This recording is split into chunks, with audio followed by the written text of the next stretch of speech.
9월 9일 수요 예배 온라인으로 함께 드리시겠습니다. 먼저 주가 보이신 생명의 길 함께 찬양하시겠습니다.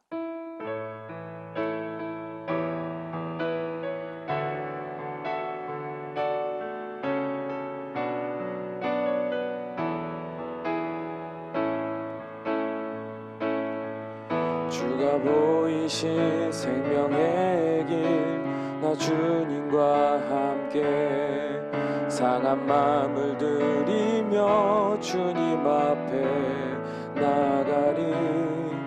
나의 의로움이 되신 주 그 이름 예수, 나의 길이 되신 이름 예수. 나의 길 오직 그가 아시나니 나를 단련하신 후에 내가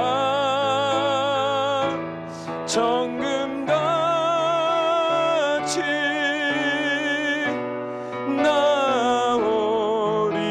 나오리라.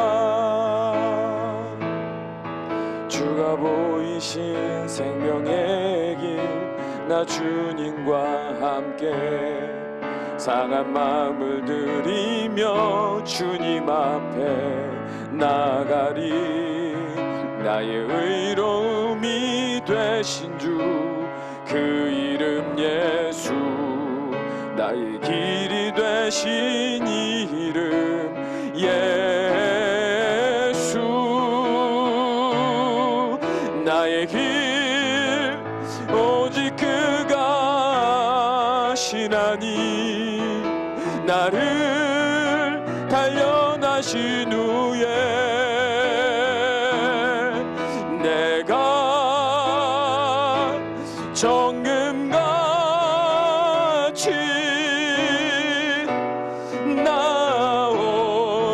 나오리라. 나의 길 오직 그가 아시나니 아멘. 나를 단련하신 후에 내가 정금같이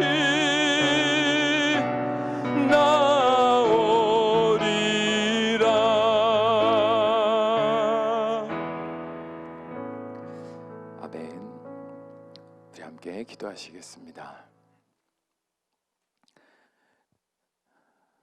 사랑과 은혜가 충만하사 오늘도 우리를 주의 손으로 꽉 붙드시고 의의 길로 생명의 길로 인도하시는 아버지 하나님, 우리가 함께 모이지 못하고 있을지라도 각 처소에서 받아 누릴 만한 합당한 은혜를 예비하시고 오늘날 간절히 구하는 자들에게 이전에 누리지 못했던 풍성한 은혜들로 쏟아 부어주시는 시간 될 줄로 믿습니다.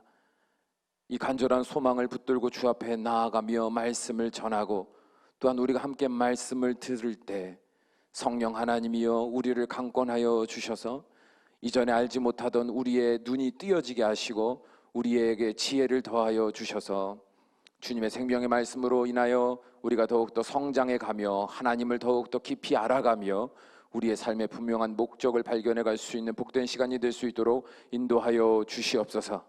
그러므로 이 말씀이 앞으로 우리가 살아갈 미래의 모든 삶에 있어 단단한 능력의 말씀이 되게 하시고 권능의 말씀이 되게 하시며 풍성한 열매를 맺게 부족함이 없는 복된 생명의 말씀이 될 수 있도록 축복하여 주시옵소서. 우리 주 예수 그리스도의 이름으로 간절히 기도하옵나이다. 아멘. 말씀 보시겠습니다. 오늘 함께 보실 말씀은 고린도후서 6장 1절에서 10절까지의 말씀입니다. 고린도후서 6장 1절에서 10절까지의 말씀, 우리 다 찾으셨으면 한 목소리로 함께 읽습니다. 우리가 하나님과 함께 일하는 자로서 너희를 권하노니 하나님의 은혜를 헛되이 받지 말라. 이르시되 내가 은혜 베풀 때에 너에게 듣고 구원의 날에 너를 도왔다 하셨으니 보라, 지금은 은혜 받을 만한 때요. 보라, 지금은 구원의 날이로다. 우리가 이 직분이 비방을 받지 않게 하려고 무엇에든지 아무에게도 거리끼지 않게 하고 오직 모든 일에 하나님의 일꾼으로 자천하여 많이 견디는 것과 환난과 궁핍과 고난과 매맞음과 갇힘과 난동과 수고로움과 자지 못함과 먹지 못함 가운데서도 깨끗함과 지식과 오래 참음과 자비함과 성령의 감화와 거짓이 없는 사랑과 진리의 말씀과 하나님의 능력으로 의의 무기를 좌우에 가지고 영광과 욕됨으로 그러했으며 악한 이름과 아름다운 이름으로 그러했느니라. 우리는 속이는 자 같으나 참되고 무명한 자 같으나 유명한 자여 죽은 자 같으나 보라 우리가 살아있고 징계를 받는 자 같으나 죽임을 당하지 아니하고 근심하는 자 같으나 항상 기뻐하고 가난한 자 같으나 많은 사람을 부유하게 하고 아무것도 없는 자 같으나 모든 것을 가진 자로다. 아멘. 할렐루야. 오늘 말씀 쭉 함께 방금 읽었어요. 근데 여러분에게 한번 여쭤보고 싶은 것은 오늘 말씀을 솔직히 읽는 것만으로도 부담스러운 말씀이 되지 않을까 하는 생각을 해봤습니다. 왜냐하면 사도 바울이 우리에게 종용하는 이 내용들은 현실적으로 상상하기 어려운 경지의 말씀들처럼 보이기 때문에 그렇습니다. 그는 하나님이 주신 직분을 따라 살아가면서요 환난과 궁핍과 고난을 당했다 말합니다. 또한 매맞음과 갇힘과 난동과 수고로움을 겪었습니다. 여기서 수고로움이라는 말은 힘이 극도로 이제 소모되어서 오는 그 피곤함 있잖아요. 더 이상 어떠한 힘도 낼 수 없을 만큼 몸이 지쳐 있는 상태, 그런 상태의 삶을 살았다고 말해요. 또한 수시로 잠을 자지 못하는 것은 기본이었고 먹지 못하는 가운데서 지냈다 말합니다. 자, 그런데 문제는 뭐예요? 그렇게 지낼 수는 있어요. 그렇게 어려운 시절을 어려운 삶을 살 수는 있습니다. 복음을 전하느라고요. 그런데 그가 그러한 삶을 살고 있음에도 불구하고 이 모든 상황 속에서 어떻게 살아냈다고 증거합니까? 이게 바로 우리에게 문제가 돼요. 그는 모든 일에 있어서 도덕적으로 순결하고 흠없이 살아내려고 노력했다고 말합니다. 마음이 조급하여질 때도요 인내로서 오래 참고 기다렸다고 말하며 자신을 분노케 한 자들, 자신을 음해하고 모함하고 자신을 곤고한 길로 빠뜨리는 자들에게도 그는 자비를 베풀었다 이렇게 말합니다. 그리고 더 우리가 감당하기 어려운 말씀이 뭐냐면 그러한 자신의 삶에 대한 자기 평가입니다. 어떻게 보면 세상 사람 그 누가 봐도 자랑할 것 없는 인생임에도 불구하고 그는 자신의 인생을 어떻게 평가하고 있습니까? 누가 뭐라 말하든지 간에 그는 스스로의 인생에 대해서 나는 유명한 자요, 복을 누리는 자요, 항상 기뻐하는 삶을 사는 자요, 그 누구보다도 부유하며 또한 그 부유가 넘쳐서 다른 이들까지도 부유하게 하는 자요, 이 세상의 모든 것을 가진 것보다 더 많은 것을 가진 자다라고 당당하게 자신의 삶을 평가하고 있습니다. 여러분, 지금 사도 바울이 우리에게 쭉 말씀으로 고백한 이 말씀들이 마음으로 아멘으로 와 닿으십니까? 솔직히 말하면 우리는 그 말씀을 깊이 공감하기 어려울 겁니다. 우리가 보는 이 말씀대로 살아야 한다라는 결과만 가지고 가게 된다면 솔직히 말해서 이 세상의 많은 그리스도인들 중에 몇 명이나 이 말씀에 순종할 수 있을까요? 물론 사도 바울은 이러한 삶을 살아낼 수 있었던 것이 자신의 능력이나 자신의 거룩함이라고 말하지는 않습니다. 그가 이렇게 유유자적 인생을 살아낼 수 있었던 이유는 그 원리는 어디에 두고 있습니까? 곧 진리의 말씀 가운데 성령님이 주시는 감동과 실제적인 교제 가운데 주시는 분별을 따랐기 때문이며 또한 이 믿음을 붙들고 살아갈 때 역사하시는 하나님의 능력을 의의 무기로 삼아 삶의 한계들을 넘어서서 거룩한 백성으로서 살아갈 수 있었다라고 고백합니다. 그러니까 자신이 말도 안 되는 상황 속에서 또한 말도 안 되는 은혜로 살 수 있었던 것은 전적으로 누구의 공로라고 고백합니까? 네. 진리의 말씀과 하나님의 능력이 성령의 감화 안에서 자신 안에 충만한 은혜가 되었고, 그로 인하여 거짓 없는 사랑으로 인해 세상을 품을 수 있게 되었다라고 그는 고백하고 있습니다.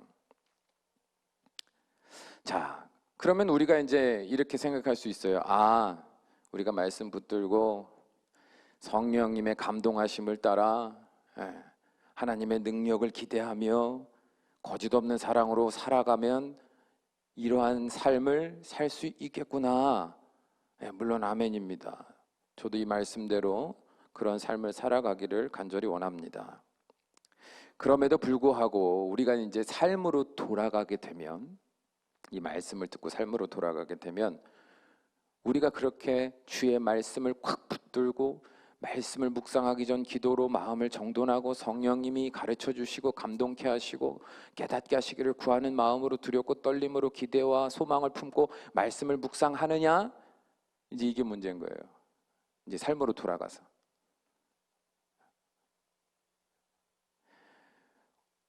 어떠한 능력이, 어떠한 그 삶의 습관과 그 삶의 철저한 자기관리, 경건의 생활이 그의 삶에 이런 능력이 되었는지 우리는 알아요. 지금 들었으니까요. 근데 문제는 삶에서는 그렇게 못한다는 거죠.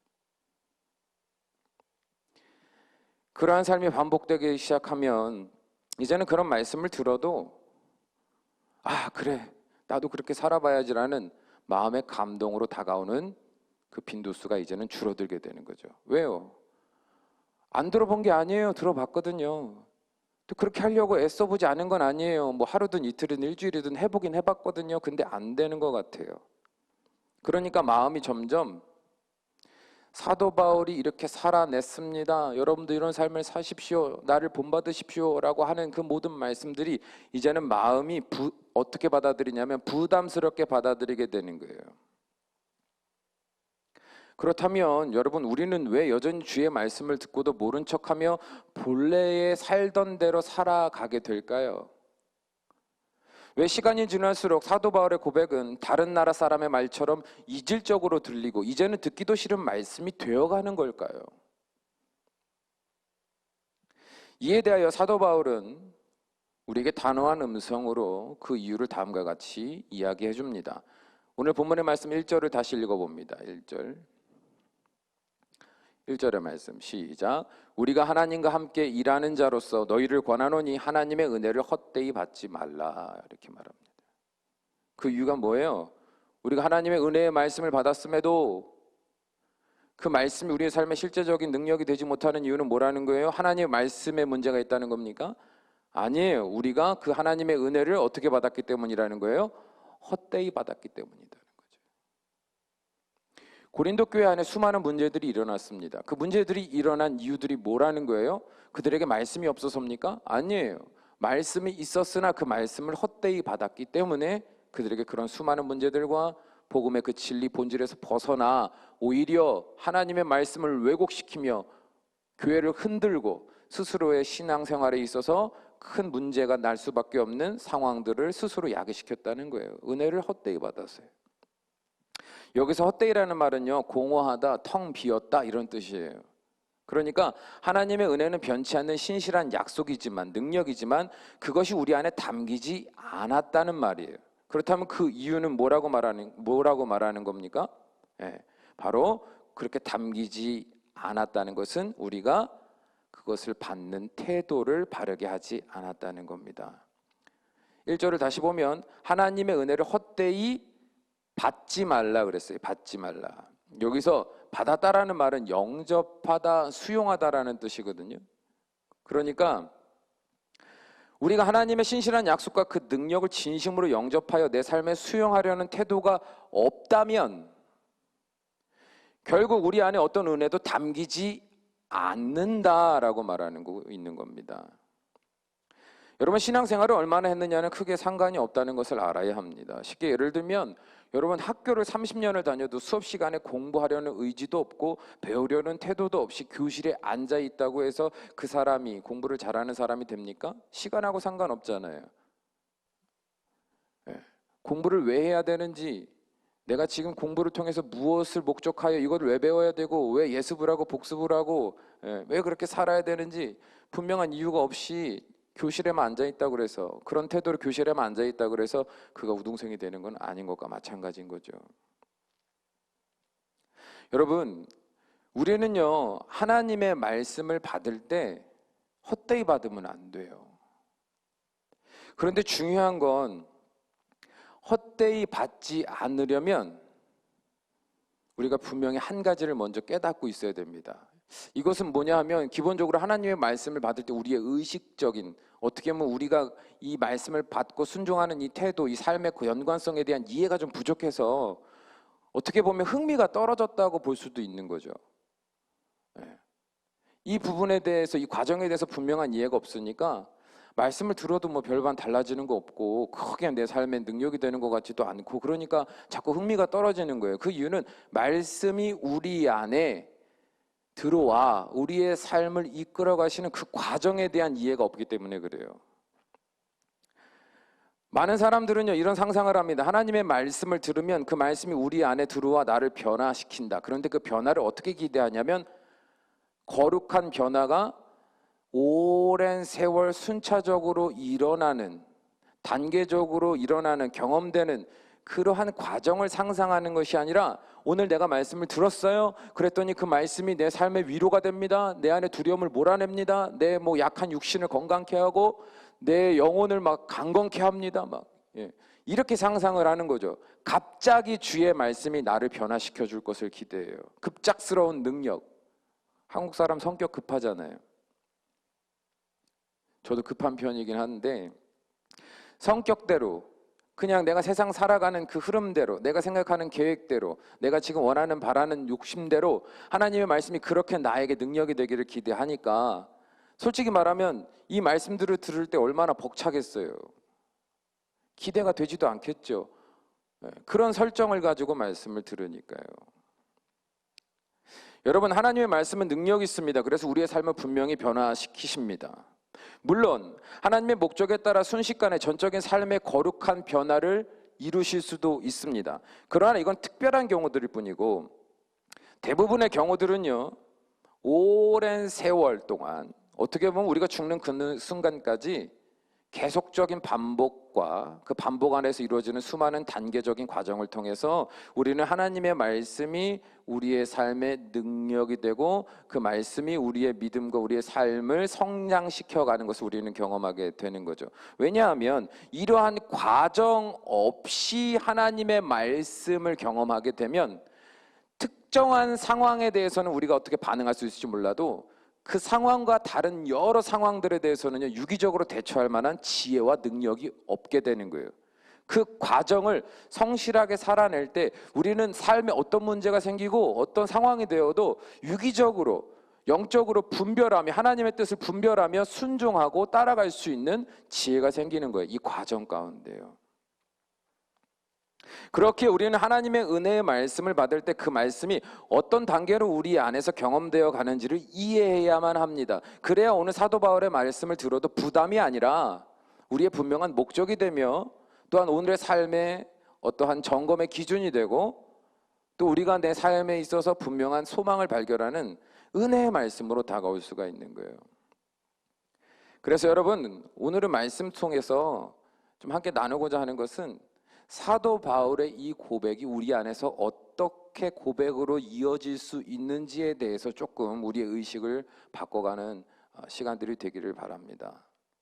이를 좀 더 쉽게 이해하기 위해서는요, 중국 고전인 예기에서 말하는 학문하는 사람들이 거치게 되는 이 4단계를 한번 인용해서 이야기해 보려고 합니다. 먼저 1단계를 뭐라고 말하냐면 장언이라고 말합니다. 이는요 학문의 그 기본적인 틀을 배우는 단계예요. 그 틀. 두 번째 단계는 수언이라고 해서요 열심히 연습하고 연마하여 이제는 그것이 나에게 익숙해지는 단계를 말합니다. 연습을 계속해서 해내므로 이제 익숙해지는 거예요. 세 번째 단계로는 식언이라고 말하는데 이는 무슨 말이냐면 그 배운 바가 이제는 몸에 배요. 몸에 배가지고 아주 숨 쉬듯이 익숙해지는, 수월해지는 단계를 말하고, 네 번째 단계는 유언으로서 이제는 그 배운 바가 자연스러워서 그 안에서 논의는 단계입니다. 그러니까 특별하게 떠올리고 막 특별하게 그것을 어떻게 해야 될까 고민하고가 아니라 그냥 내 안에서 막 우러나는 거예요.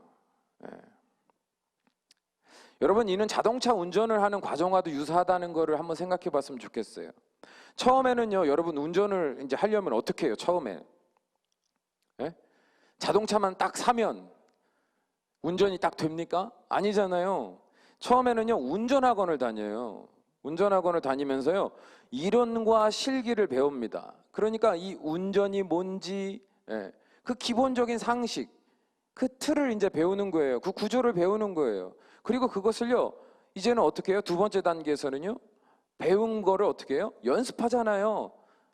처음에 운전하셨을 때 기억나십니까, 여러분? 운전 처음 어떻게 했었는지? 저는 면허를 따고 이제 오랜 시간 동안 이렇게 운전을 이제 오토매틱으로 운전을 하다가 나중에 이제 제 개인 차를 사게 될 때가 있었는데, 그때는 왠지 수동을 사고 싶더라고요. 수동을 그래서 샀어요. 수동을 사서 옛날에 뭐 수동으로 면허를 땄으니까 가져올 수 있겠지 하고서 중고차 시장에서 수동으로 이제 기아 변속을 하는 차를 사서 집으로 오는데 시동은 한 30번은 꺼먹었던 것 같아요. 네. 아무리 예전에 수동으로 시험을 봤다 하더라도 연습을 안 해놨으니까 운전을 못 하는 거예요. 그래서 운전할 때마다 막 기뻐해야 되는데 심장 떨려갖고 운전할 일만 생기면 운전해야 되나 막 처음에 그런 과정을 겪었던 것이 기억이 나거든요. 그러니까 여러분, 아무리 우리가 이론과 실기를 배웠어도 연습을 해야 되는 거죠. 연습을 해야 이제는 익숙해지는 거죠. 하지만 연습을 한다 그래서 갑자기 익숙해집니까? 아니에요. 연습을 한다 그래도요, 아직도 어설퍼요. 어설프기 때문에 여전히 시동도 꺼먹고, 여전히 넘어지고, 여전히 또 잊어버리고 막 예전의 삶으로 돌아가 우리 그런 삶을 반복하는 거죠. 자, 세 번째 단계는요, 이제 면허를 딴 지 이제 한 5개월에서 6개월이 됩니다. 그러면 또 어떻게 운전을 해요? 이제는 긴장하고 두렵고 막 떨리는 마음은 많이 없어졌죠. 이제 운전이 익숙합니다. 그러나 여전히 좀 조심조심 운전하는 단계죠. 그죠? 여전히 조심조심 운전을 하는 겁니다.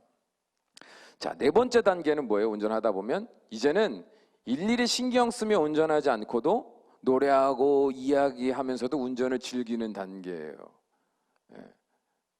수동으로 기어를 변속하는 차를 운전하신 분은 알겠지만 처음에는 좀 익숙해져도 1단 넣고 속도가 이 정도 나면 RPM 이 정도 올라가면 2단 넣고 막 이랬는데 나중에 어떻게 돼요? 얘기하고 뭐 음악 듣고 이러면서 음료수 마시고 이러면서도 그냥 손이 막 가잖아요. 익숙해지는 거예요. 여러분, 우리가 바로 이런 과정을 거쳐야 이제 우리에게 익숙함이 되고요, 우리의 삶의 실제적인 능력이 되는 거거든요. 마찬가지로 우리의 영적인 성장 단계도요, 이런 단계들을 경험하게 됩니다. 성경에서는 명확하게 뭐 첫 번째 단계는 뭐 두 번 이렇게 말하고 있지는 않지만 제가 말씀드린 방금의 내용들을 기반으로 성경에서 말씀하는 우리의 영적 성장의 단계를 그냥 제 임의적으로 4단계로 좀 표현을 해보고자 합니다. 첫 번째는 유아기예요. 유아기. 히브리서 5장 12절에서 13절을 보면 때가 오래되었으므로 너희가 마땅히 선생이 되었을 터인데 너희가 다시 하나님의 말씀의 초보에 대하여 누구에게 가르침을 받아야 할 처지이니 단단한 음식은 못 먹고 젖이나 먹어야 할 자가 되었도다. 이는 젖을 먹는 자마다 어린아이니 의의 말씀을 경험하지 못한 자요. 이렇게 말하고 있어요. 그러니까 그리스도인이 되었다고 하더라도 갑자기 장성한 그리스도의 믿음의 분량에 이르게 되는 게 아닙니다. 갑자기 신앙생활을 오래 했다더라도 믿음이 장성한 분량에 이르는 게 아니에요. 이 과정을 겪은 사람들이 믿음의 장성한 분량이 되는 거예요. 상식적으로 생각해 보셔야 돼요. 처음에는요, 어린아이 같아요. 젖을 먹어야 되는 사람이에요. 아직은요 단단한 음식을 삼키지 못합니다. 여전히 주의 말씀이 좀 나에게 무거운 짐이 되는 것 같고 부담이 되는 것 같고 내 마음에 두려움을 주는 말씀이 된 것 같으면 움츠러들어요. 아직 무서워요. 그런 말씀이 듣기가 싫어요. 내가 지금 듣고 싶은 말씀은 내 입에 단 말씀, 내가 삼키기 쉬운 말씀. 예. 젖먹이가 어미의 젖을 물고 그 젖을 빨아먹는 것과 같이 예. 그냥 꿀꺽꿀꺽 내가 삼킬 수 있는 것만 받기를 원해요. 말씀으로. 그게 유학이에요. 그래서 이 영적인 단계에 있는 사람들은요 스스로 성장하기가 어렵습니다. 이때는요 정확하게 가르침을 받아야 할 때예요. 하나님의 말씀이 뭔지, 기도가 뭔지, 예.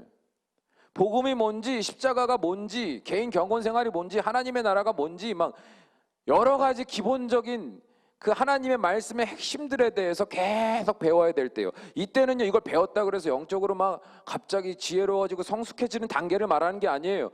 여러분 잘 생각해 보세요. 누군가 여러분에게 구원받았습니까? 그럼 구원이 뭡니까? 믿음이 뭡니까? 예? 사랑이 뭡니까? 소망이 뭡니까? 막 이렇게 누군가 물어본다면 여러분 뭐라고 대답할 수 있으세요? 예? 솔직히 말하면 막 심장이 벌렁벌렁하지 않습니까? 뭐라고 대답해야 될지 몰라서. 예. 왜 그런 것 같으세요? 배운 대로 말하려고 하니까 그래요. 배운 게 기억이 안 나니까 그래요. 그런데요 믿음이 성장한 사람 배운 대로 말하는 게 아니에요. 배우는 것이 삶에 체화되어서 자신의 삶의 고백이 나오는 거거든요. 믿음은 내 삶의 고백으로 이런 겁니다. 이렇게 나오게 되는 거죠. 근데 유아기와 같은 유아기를 이제 경험하는 그리스도인들은 여전히 모든 것이 다 우왕좌왕이에요. 어떻게 말? 왜냐하면 아직 삶의 구체적인 경험이 안 돼 있거든요. 배운 것도 자꾸 까먹고. 그래서 지속적인 가르침을 받아야 할 때입니다. 둘째로 이 유아기를 지나면 이제 아동기에 들어가게 되죠. 히브리서 6장 1절에서 2절을 보면 그러므로 우리가 그리스도의 도의 초벌을 버리고 죽은 행실을 회개함과 하나님께 대한 신앙과 세례들과 안수와 죽은 자의 부활과 영원한 심판에 관한 교훈의 털을 다시 닦지 말고 완전한 대로 나아갈지니라. 아멘. 이제는 하나님의 말씀을 배운 바대로 연습하며 이전엔 어린아이와 같이 자기 주관적으로 판단하고 행동했던 삶에 대해서 회개도 할 줄 압니다. 이제는 좀 자란 거예요, 영적 의식이. 그래서 스스로 조금씩 생각하는 능력이 이제 함양되는 거죠. 영적 의지가 자라나는 거예요. 그래서 예전에는 몰랐던 내 삶의 어린 아이와 같은 행동들이 보이는 거예요.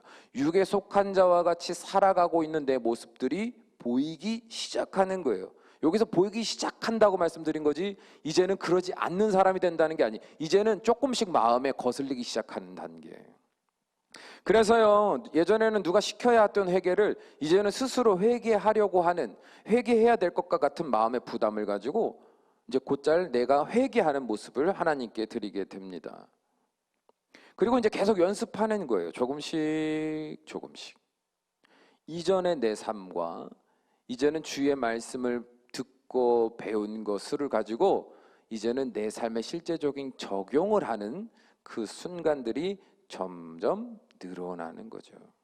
그러나 여전히 세상에 속한 자와 같이 사는 그 삶이 여전히 더 많습니다. 셋째로 청년기입니다. 히브리서 5장 14절 단단한 음식은 장성한 자의 것이니 그들은 지각을 사용함으로 연단을 받아 선악을 분별하는 자들이니라. 아멘. 이제는요 누가 가르쳐주고 일일이 코칭해주지 않아도 스스로 어느 정도 하나님의 말씀을 묵상하고 깨달은 바대로 이제 살아갈 수 있는 단계입니다. 이들은 주의 말씀이 자신에게 무거운 책망으로 다가와도 이를 묵묵히 받아들이려는 순종적인 태도를 가지고 있습니다. 그리고 이때부터는 좀 당황스러운 일들을 경험하기 시작합니다. 유아기 때나 아동기 때는요 뭐 큰 삶의 문제가 없는 것 같아요. 은혜가 은혜로 막 다가오고요. 그 은혜가 나의 삶의 작은 변화를 일으켜갈 때 기쁘고요, 감사하고요, 막 감격하는 단계를 경험하면 돼요. 하지만 이제는 단단한 음식을 먹어야 할 그때가 되면 이제는 하나님이 우리를 연단하시기 시작하십니다. 그때 우리는 당황하는 거예요. 하나님 갑자기 왜 제 삶이 이렇게 되는 걸까요? 하나님, 갑자기 왜 제 신앙이 막 제 믿음이, 제 기도가 갑자기 왜 이렇게 기운 빠진 사람처럼 이렇게 희미해지고 힘이 없어지는 걸까요? 왜 제 마음이 이전에 막 말씀을 들을 때 기뻤던 것들이 왜 사그라드는 걸까요? 물론 신앙의 게으름과 나태함으로 그럴 수도 있겠지만 별반 크게 삶에 큰 문제가 없이 꾸준히 신앙생활을 했는데 어느 날 그런 마음이 왔을 때, 그리고 그런 마음도 벅차고 힘들어 죽겠는 삶으로 나아가니까 이전에 경험하지 못했던 삶들의 막 고난이 막 다가올 때, 외로움과 고독함과 절망이 다가올 때 우리는 크게 당황하게 돼요. 이때는요, 여러분, 이제는 믿음의 장성한 자로서 훈련을 받는 때라고 생각하시면 되는 거예요. 당황할 필요 없어요. 하나님은요, 이제는 우리가 어린아이의 모습을 완전히 벗고 믿음의 장성한 자로서 이제 선악을 분별하는 자들이 되기를 원하시는 겁니다. 왜요? 우리는요, 교회 안에서만 거룩하게 아멘 아멘으로 살아가는 것이 목적된 사람들이 아니라 결국은 죄악으로 가득한 세상으로 나아가야 되는 존재들이거든요. 뱀같이 지혜롭고 비둘기같이 순결함으로 준비돼야 될 자들이에요. 그래야만 이기거든요. 그러니까 하나님이 선악간에 분별할 수 있는 법을 가르쳐 주시는데, 그렇다면 선악간의 분별은 어디서 배웁니까? 밝고 아름답고 평안한 곳에서 선과 악을 배웁니까? 아니에요. 평안만을 바라는 나의 삶에 고난이 다가올 때 평안과 고난의 그 사이에 껴봐야 우리는 실제적으로 선이 뭐고 악이 뭔지, 내 안에 감춰진 선과 악이 뭔지, 결국은 이 모든 과정을 이기는 힘은 어디에 있는지, 그리고 그 과정 속에 하나님 원하시는 것이 무엇인지를 이제는 하나하나 경험하게 되는 거죠. 이 시간이 계속적으로 경험될수록 영적인 분별력이 늘어나고 지혜가 이제 자라나게 되는 거예요. 넷째로 장년기, 영적 장년기입니다. 에베소서 4장 13절, 우리가 다 하나님의 아들을 믿는 것과 아는 일에 하나 되어 온전한 사람을 이루어 그리스도의 장성한 분량이 충만한 데까지 이르리니. 아멘. 이때가 되면 개인적인 변화나 성화를 위해서 사는 차원을 넘어서게 됩니다. 개인적인 영적 변화와 성화를 이제 버렸다는 게 아니에요. 여전히 그것은 내가 인지하고 받아들이고 있죠. 그런데 이제 이전처럼 삶의 작은 변화, 삶의 큰 변화, 거룩함 사이에서 갈등하고 혼란스러워하는 그런 단계가 아니에요. 이제는 그것이 익숙해져 있어요. 더 이상 고민할 게 아닌 거죠, 이제는. 거룩함과 거룩하지 않은 것들 사이에서 더 이상 이제는 고민할 바가 없는 거예요. 거룩함으로 가는 거예요. 때로는 넘어질 수 있지만 좌절하지 않고 다시 거룩함으로 나아갈 수 있는 익숙함의 단계, 능숙해지는 단계가 되는 거예요, 영적으로. 그리고 이제는 그 개인적인 영적 차원을 넘어서는 단계가 돼서 이제는 예수님과 같이 하나님의 나라와 그 의를 위하여 사랑과 세상을 향해 나아가 나를 희생하는 단계에 이르게 되는 거죠. 사사로운 개인의 감정이나 계산에 얽매이지 않고요, 날마다 거룩한 영적인 교제를 통해서 순간순간마다 이끄시는 성령님의 감동을 따라 사는 자 되는 거예요. 주의 능력을 행하며 영혼을 주의 길로 인도할 만한 지혜가 충만한 사람으로 살아가는 거죠.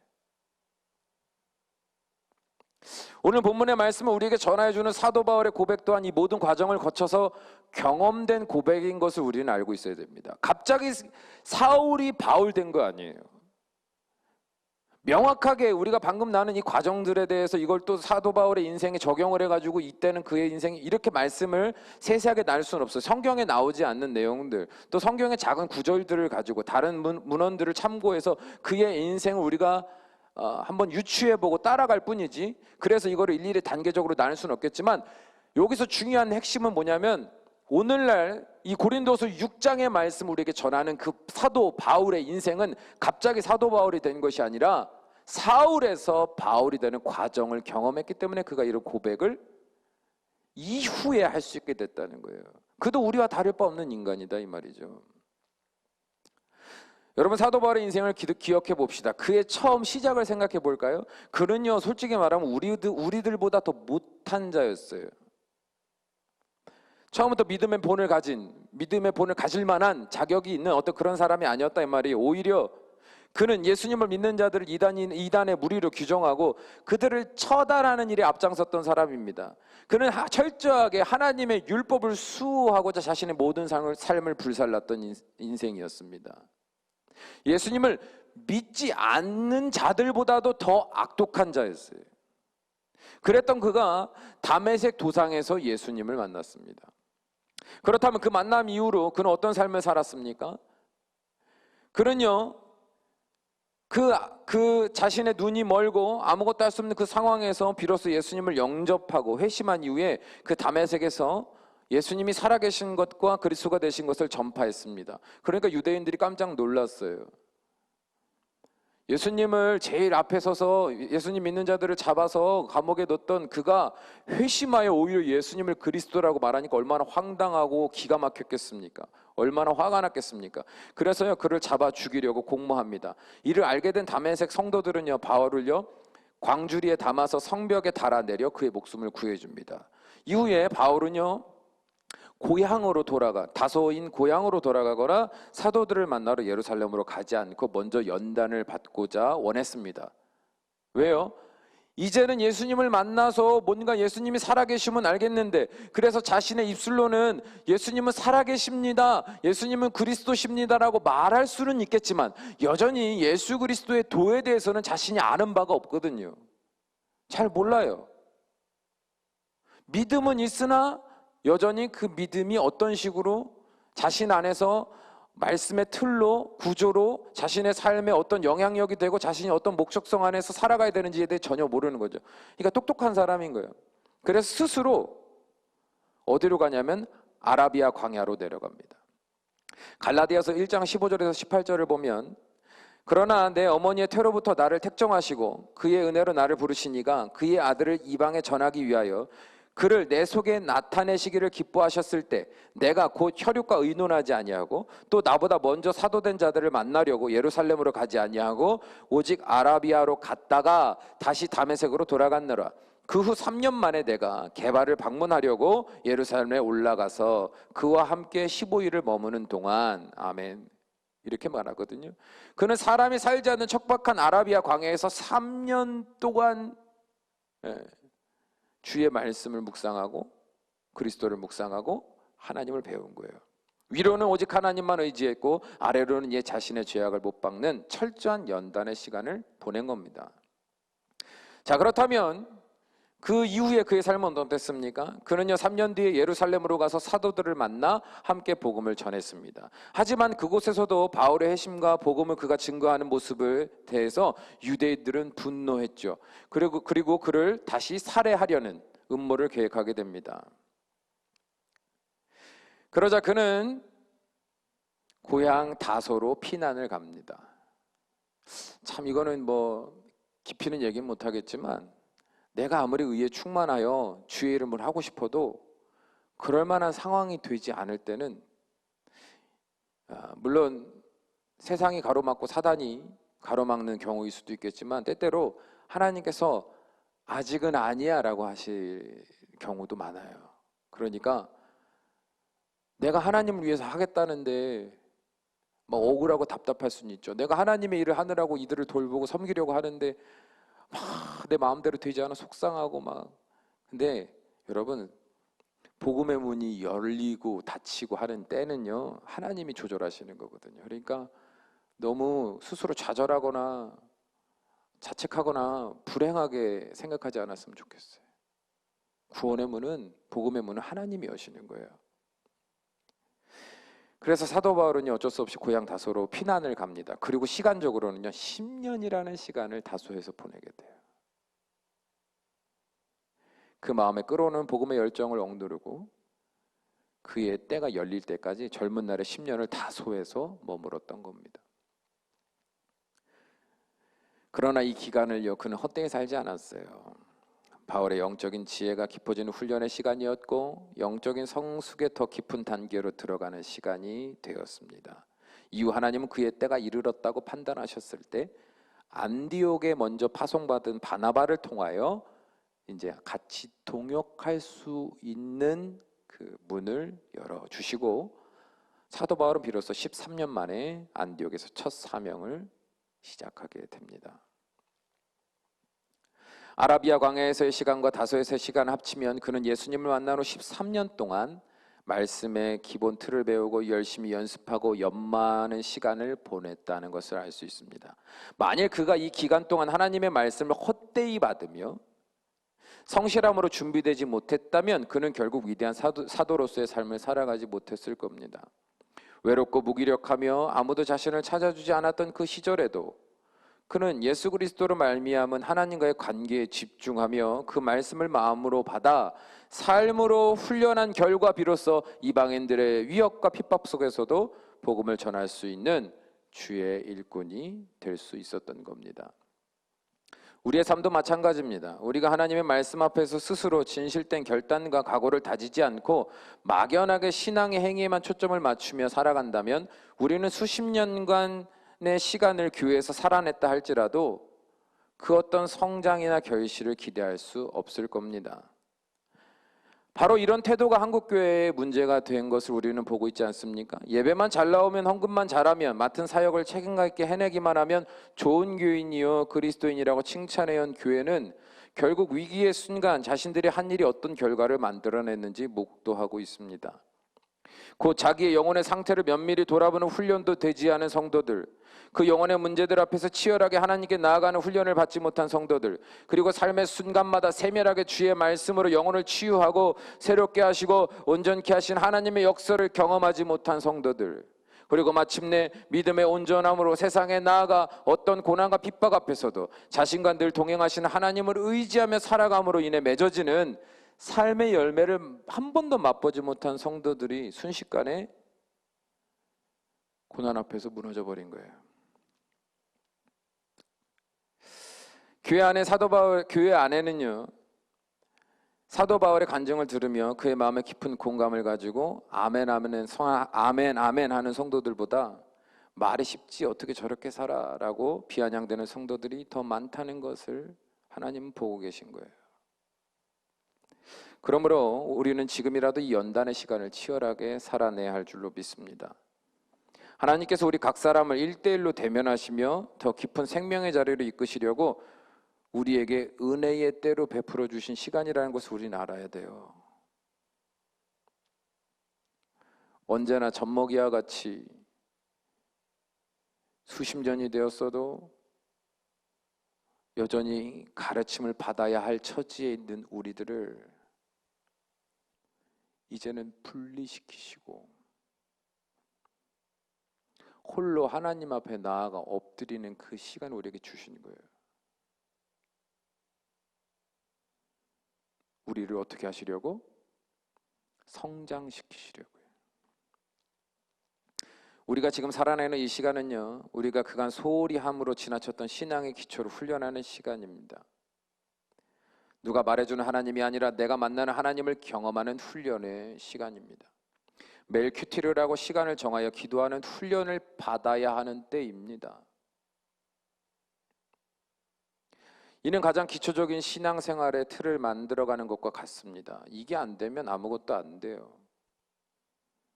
기본도 안 되고 나를 첫 복종하는 훈련도 안 돼 있고 하나님으로부터 배우려는 지금 마음가짐도 안 돼 있는데 이 말씀들이 은혜가 되겠습니까? 한 발자국의 영적인 진보도 경험하지 못한 사람이 이 말씀들을 들을 때 얼마나 숨막힐까요? 그러니까 이 말씀들을 자꾸 피해 듣고 듣기 싫고 들어봤자 소용없는 것처럼 느껴지니 그 발이 세상으로 향할 수밖에 없지 않겠습니까? 여러분, 기본이에요. 큐티하고 말씀 보고 기도하는 것. 이 훈련이 되면 우리는 점점 어떻게 될까요? 이 훈련이 되고 이게 우리 안에 연습이 되면요, 점점 우리의 삶에 변화가 조금씩 일어나기 시작할 겁니다. 이제는 하나님의 말씀이 우리의 삶에 어떤 식으로 연결되어 있는지를 조금씩 깨닫는 시간들이 늘어날 거예요. 아, 그래서 이 말씀을 주셨구나. 이제 삶 속에서 깨닫는 거죠. 아, 그래서 그 말씀을 주셨구나. 지나고 나서도 아, 지난 날에 대해서 이런 말씀을 나에게 주시는 거구나. 이제는 조금씩 알아들어요. 조금 잘하는 거죠. 그리고 아직 내가 경험해 보지 못한 미래가 있지만 그 미래에 대해서 확실하게 뭘 해야 되고 어떻게 될지, 뭐 어떤 삶을 선택해야 될지 모르지만 뭔가 모르게 마음의 불안과 두려움이 아니라 이제는 뭔가 믿음의 확신과 안정감이 있어요. 예전에 경험하지 못했던 것들이죠. 이제는 조금씩 이전에 없었던 거룩한 마음의 믿음의 경험들을 하는 거죠. 그리고 이러한 삶이 계속 반복되면 이제 나도 모르는 사이에 성령님이 내 안에서 이렇게 이끌어 가시는 것을 깨닫게 돼요. 예전 같으면 이 상황에서 내 감정이 앞서고 이 상황에서는 내 계산이 앞섰을 텐데 이제는 조금씩 침착해지고 인내가 늘어나고 오래 참음이 생겨나고 이제는 조용히 침묵하며 이 상황 속에서 하나님 어떻게 해야 됩니까? 라고 물어보는 이제 훈련이 되고, 이거는 제가 말씀드리는 건 극히 일부들이에요. 일부들. 시간상 뭐 다 말할 수는 없으니까 일부들, 대표적인 것들. 그리고 이런 시간들이 익숙해지면 이제는요, 나중에는 주님의 말씀 없이는 못 사는 사람이 되는 거예요. 기도하지 않고서는 못 사는 사람이 되는 거죠. 그리고 더 나아가 사람들의 말에, 세상의 말에 휘청거리는 우리의 삶이 되는 것이 아니라 폭풍 속에서도 눈을 뜨고 집중하여 그 무리를 걸어오시는 예수님을 바라보듯, 그리고 그 폭풍 가운데 나도 발을 내딛고 예수님이 오라 하실 때 그 무리를 걸어가는 자와 같은 단단한 집중력. 어떤 느낌인지 아시겠어요? 눈앞에서 막 집어삼킬 만한 파도가 몰아치고 귀로는 광풍의 소리가 막 들리고 몸이 휘청거려도 집중하는 거예요. 그 상황을 관통하여 역사하시는 주님의 발자취를 따라 집중하여 쫓아가는 거죠. 그게 십자가의 길 아니겠습니까? 사랑하는 여러분, 우리 2절의 말씀을 우리가 보듯이 지금 우리는 은혜 받을 때에 있습니다. 은혜를 베푸시는 때에 있어요. 2절의 말씀을 함께 읽어봅니다. 이르시되 내가 은혜 베풀 때 너에게 듣고 구원의 날에 너를 도왔다 하셨으니 보라 지금은 은혜 받을 만한 때요 보라 지금은 구원의 날이로다. 이 말씀은 이사야 49장 8절의 말씀을 인용한 건데, 이 말씀을 주셨을 때가 언제냐면 이스라엘이 바벨론의 포로 생활을 하고 있을 때 그 포로 생활이 끝나게 될 것을 이제 말씀하시는 거예요. 그 구절을 인용해서 사도 바울이 우리에게 하고자 하는 말은 뭐냐면, 포로로 있는 것과 같은 우리의 인생이 이제는 은혜를 받아 그 속박에서 해방되며 하나님이 작정하신 은혜를 받아들여 승리하는 인생이 될 날이다. 그러니까 어떻게 하라는 거예요? 지금이야말로 하나님께 나아가 하나님의 은혜를 마음껏 구하며 승리를 맛보며 살아갈 때다. 더 이상 포로가 아니다. 더 이상 죄인이 아니다. 자유한 자요, 힘 있는 자요, 싸워 이기는 자로 살 수 있는 은혜가 예비된 때를 너희가 살고 있다. 그러니까 지금 뭐를 구하라는 거예요? 은혜를 구하라는 겁니다. 여러분, 지금 여러분의 각 처소에서 어떤 시간을 살고 계실지 모르겠지만 누가 보지 않기에, 누가 옆에서 미주알 고주알 고그름을 가지고 우리에게 영적인 스트레스를 주지 않기에 우리가 어떤 삶을 살든지 자유로울 수 있을 겁니다. 하지만 기억하십시오. 이 시간을 어떻게 사느냐는 분명히 하나님이 우리의 다음 삶을 이어가실 때 있어서 중요한 결정의 이유들이 될 겁니다. 우리 공동체의 미래는 여러분 각 사람의 오늘에 달려 있음을 잊지 않으셨으면 좋겠습니다. 바라기는 사도 바울의 이 고백들, 성경에 있는 그 믿음의 선배들이 피와 눈물로 써내려간 그 간증들, 그 깨달음들이 우리 모두에게 있어서 눈물과 감격으로 큰 소리로 아멘 아멘으로 화답할 수 있는 우리의 이야기가 되어갔으면 좋겠습니다. 말씀이 꿀송이 같다라는 것이 무슨 말인지 우리가 알았으면 좋겠고, 말씀이 우리에게 위로가 된다라는 게 무슨 말인지 알았으면 좋겠고, 말씀이 우리의 삶의 믿음이요 능력이다라는 것이 무슨 말인지 알 수 있는 우리가 되기를 원합니다. 때로는 뭐 믿음의 단계가 있다 그래가지고 뭐 단계 올라가면 문제 없다가 아니에요. 믿음의 아주 장성한 초월적인 단계에 있다 하더라도요, 여러분 금방 또 넘어져요. 그러니까 넘어지는 거를요 너무 이상하게 생각하지 마시고 넘어져서 다시 처음부터 틀을 다지고 다시 연습하고 다시 올라갈 수 있거든요. 솔직히 말하면 이 사이클의 반복이에요. 내가 예전에는 막 능력 있고 막 은혜가 충만했는데 이제는 아무것도 모르는 자와 같이 바보가 된 것과 같이 이전의 것을 다 잃어버린 것과 같이 자와 같이 내가 왜 이러지? 그럴 때 있잖아요. 여러분 그건 다시 성장케 하시는 훈련의 과정입니다. 그러니까 당황하지 마시고 매일매일의 삶에 있어서 성실하세요. 훈련하시고 훈련 받으시고 그 시간을 열심히 살아내신다면 점점 시간이 지날수록 이제는 말씀을 관통하는 하나님의 뜻, 세상을 관통하는 하나님의 뜻, 내가 있는 가정과 직장과 교회와 삶의 현장에서 주님이 세밀하게 말씀하시는 그 뜻들을 분별하며 하나님 앞에 거룩한 백성들로 변화되어 갈 줄로 믿습니다. 그리고 마지막 날 사도 바울과 같이 그가 고백했던 인생의 고백들처럼 어떤 순간에도 자유하고 당당하고 감사하고 기뻐하고 나 평생 그렇게 살았노라. 그 고백이 우리의 입술에서 고백되어질 줄로 믿습니다. 기도하시겠습니다. 사랑이 많으신 우리 아버지 하나님, 사도 바울의 인생을 생각해 볼 때 우리의 인생도 그와 별반 다를 바 없음을 깨닫습니다. 바라기는 사도 바울의 입술의 고백에서 고백되어지는 말씀이 우리의 삶에서도 고백되어질 수 있도록 우리가 매일의 삶에 있어서 성실히 주의 말씀 앞에 엎드리게 하시고 주의 가르치심과 인도하심에 마음을 활짝 열어 나아가는 복된 인생들이 될 수 있도록 축복하여 주시옵소서. 그러므로 날마다 믿음이 자라나고 날마다 그 영적인 의식이 성장하여 이제는 하나님께서 무엇을 담으셔도 부족함이 없는 하나님의 의의 도구들로 변화되어 쓰임받을 수 있는 복된 인생들이 될 수 있도록 축복하여 주시옵소서. 우리 주 예수님의 이름으로 기도합니다. 아멘.